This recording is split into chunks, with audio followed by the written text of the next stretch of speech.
All right, 3, 2, 1, go. All right, so I'm here with my run of Prion normal and play.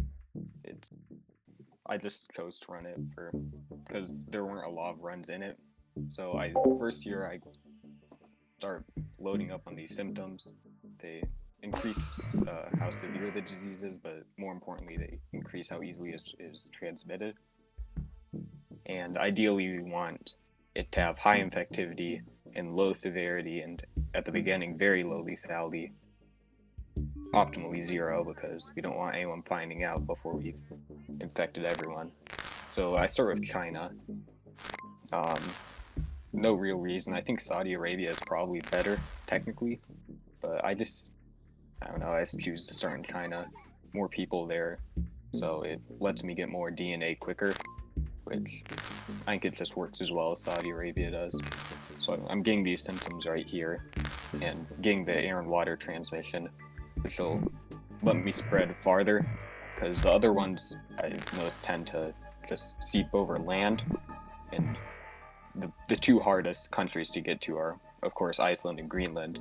They're islands, and having like livestock doesn't really help get there.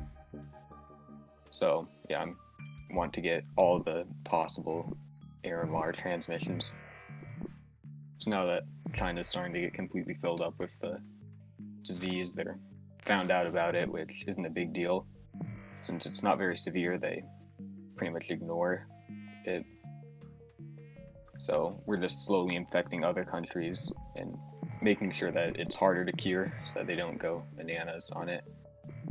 So I'm getting heat and cold resistance just to help me go through these colder and hotter countries. Like the hardest ones to get are usually Morocco, Iceland, and Greenland, of course. And sometimes I have trouble with Canada, but those are because they're cold and hot countries. So those two things help a lot. So I'm getting all these bubbles right now. I'm going way over on DNA for how much I like it. You usually want to have under 100, but I was getting so many I didn't want to waste any. So now I can buy all these symptoms and just all these extra things that aren't quite necessary. But I think one of the lighter symptoms that can cause death mutated there. So that's why the death count is slowly going up. It's not too big of a deal, because I don't think that, yeah, they usually don't go bananas until you get things like total organ failure, which is the best symptom in the game, and like your lethality meter nearly doubles it. So we're having some trouble with Africa here, getting everything infected. I decided to go for all the higher symptoms, not the like most lethal ones. I'm just sort of waiting for those African countries to get here, and I just added total organ failure, which will definitely start killing a lot of people off before all the countries and people are infected.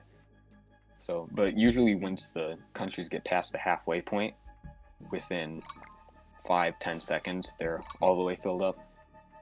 So now I'm just getting all the symptoms to kill people as fast as possible, and not much to do at the very end, but wait, even though you're getting a ton of DNA.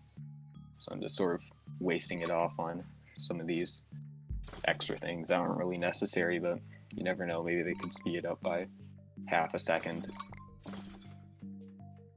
And yep, that's pretty much the whole run. All of my meters are full at the bottom on the disease screen, not screen. So you've got maximum lethality, infectivity, and severity. And yep, that's pretty much the run. Not much really happens late game. I sometimes don't even bother to pop the bubbles since the cure won't go anywhere.